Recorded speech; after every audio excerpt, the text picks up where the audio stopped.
ذوالقرنین اور یاجوج و ماجوج۔ ذوالقرنین کا نام سکندر ہے۔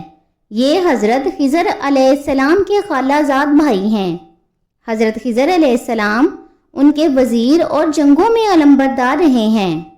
یہ حضرت سام بن نوح علیہ السلام کی اولاد میں سے ہیں اور یہ ایک بڑھیا کے اکلوتے بیٹے ہیں۔ حضرت ابراہیم خلیل اللہ علیہ السلام کے دستی حق پرست پر اسلام قبول کر کے مدتوں ان کی صحبت میں رہے، اور حضرت ابراہیم خلیل اللہ علیہ السلام نے ان کو کچھ وصیتیں بھی فرمائی تھیں۔ صحیح قول یہی ہے کہ یہ نبی نہیں ہیں بلکہ ایک بندہ صالح ہیں جو ولایت کے شرف سے سرفراز ہیں۔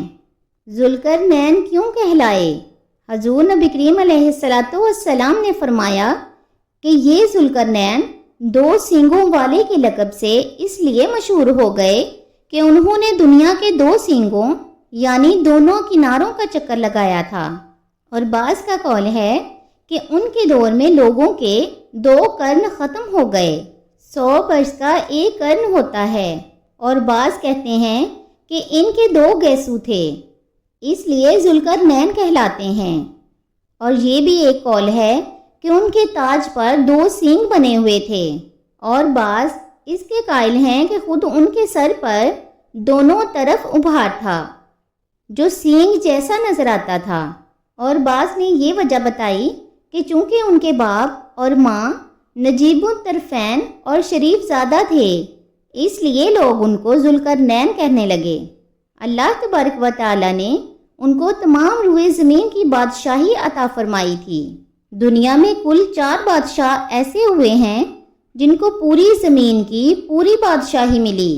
ان میں 2 مومن تھے اور 2 کافر۔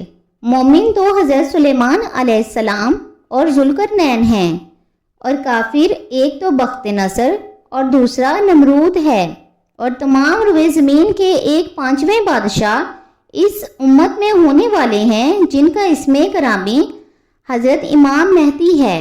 ذوالقرنین کے 3 سفر۔ قرآن مجید میں حضرت ذوالقرنین کے 3 سفروں کا حال بیان ہوا ہے جو سورہ کہف میں ہے۔ ان تینوں سفروں کا حال قرآن مجید میں ہی تحریر کیا گیا ہے، جن کی روداد بہت ہی عجیب اور عبرت خیز ہے۔ پہلا سفر۔ حضرت ذوالقرنین نے پرانی کتابوں میں پڑھا تھا کہ سام بن نوح علیہ السلام کی اولاد میں سے ایک شخص آب حیات کے چشمہ میں سے پانی پی لے گا تو اس کو موت نہ آئے گی۔ اس لیے حضرت ذوالقرنین نے مغرب کا سفر کیا۔ آپ کے ساتھ حضرت خضر علیہ السلام بھی تھے۔ وہ تو آب حیات کے چشمہ پر پہنچ گئے اور اس کا پانی پی بھی لیا، مگر حضرت ذوالقرنین کے مقدر میں نہیں تھا، وہ محروم رہ گئے۔ اس سفر میں آپ جانب مغرب روانہ ہوئے تو جہاں تک آبادی کا نام و نشان ہے وہ سب منزلیں طے کر کے آپ ایک ایسے مقام پر پہنچے کہ انہیں سورج غروب کے وقت ایسا نظر آیا کہ وہ ایک سیاہ چشمہ میں ڈوب رہا ہے، جیسا کہ سمندری سفر کرنے والوں کو آفتاب سمندر کے کالے پانی میں ڈوبتا نظر آتا ہے۔ وہاں ان کو ایک ایسی قوم ملی جو جانوروں کی کھال پہنے ہوئے تھے، اس کے سوا کوئی دوسرا لباس ان کے بدن پر نہیں تھا، اور دریائی مردہ جانوروں کے سوا ان کی غذا کا کوئی دوسرا سامان نہیں تھا۔ یہ قوم ناسک کہلاتی تھی۔ حضرت ذوالقرنین نے دیکھا کہ ان کا لشکر بے شمار ہے اور یہ لوگ بہت ہی طاقتور اور جنگجو ہیں، تو حضرت ذوالقرنین نے ان لوگوں کے گرد اپنی فوجوں کا گھیرا ڈال کر ان لوگوں کو بے بس کر دیا۔ چنانچہ کچھ تو مشرف با ایمان ہو گئے اور کچھ آپ کی فوجوں کے ہاتھ سے قتل ہو گئے۔ دوسرا سفر۔ پھر آپ نے مشرق کا سفر فرمایا، یہاں تک کہ جب سورج طلوع ہونے کی جگہ پہنچے تو یہ دیکھا کہ وہاں ایک ایسی قوم ہے جن کے پاس کوئی عمارت اور مکانات نہیں ہیں۔ ان لوگوں کا حال یہ تھا کہ سورج طلوع ہونے کے وقت یہ لوگ زمین کے غاروں میں چھپ جاتے تھے اور سورج ڈھل جانے کے بعد غاروں سے نکل کر اپنی روزی کی تلاش میں لگ جاتے تھے۔ یہ لوگ قوم منسک کہلاتے تھے۔ حضرت ذوالقرنین نے ان لوگوں کے مقابلہ میں بھی لشکر آرائی کی، اور جو لوگ ایمان لائے ان کے ساتھ بہترین سلوک کیا، اور جو اپنے کفر پر اڑے رہے ان کو تہ کر دیا۔ تیسرا سفر، پھر آپ نے شمال کی جانب سفر فرمایا، یہاں تک کہ 2 پہاڑوں کے درمیان میں پہنچے تو وہاں کی آبادی والوں کی عجیب و غریب زبان دیکھی۔ ان لوگوں کے ساتھ اشاروں سے بمشکل بات چیت کی جا سکتی تھی۔ ان لوگوں نے حضرت ذوالقرنین سے یاجوج و ماجوج کے مظالم کی شکایت کی اور آپ کی مدد کے طالب ہوئے۔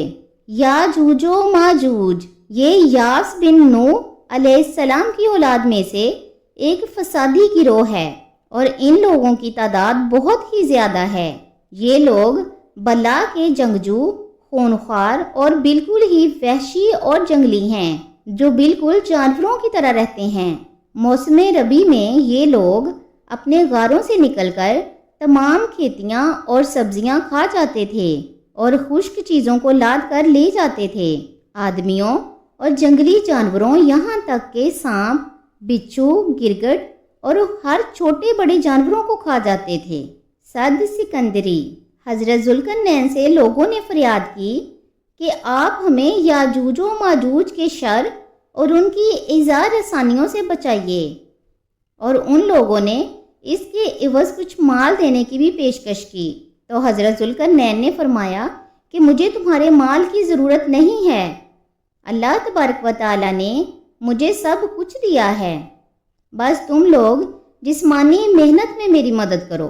چنانچہ آپ نے دونوں پہاڑوں کے درمیان بنیاد کھدوائی۔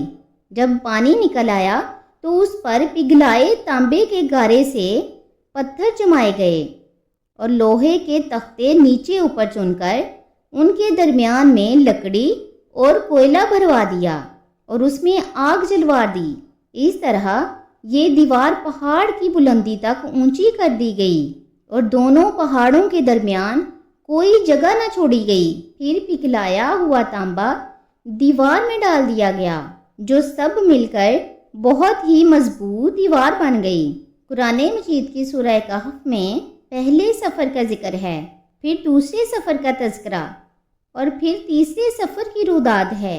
صد سکندری یعنی دیوار سکندری کب ٹوٹے گی؟ حدیث شریف میں ہے کہ یاجوج و ماجوج روزانہ اس دیوار کو توڑتے ہیں، اور دن بھر جب محنت کرتے کرتے اس کو توڑنے کے قریب ہو جاتے ہیں تو ان میں سے کوئی کہتا ہے کہ اب چلو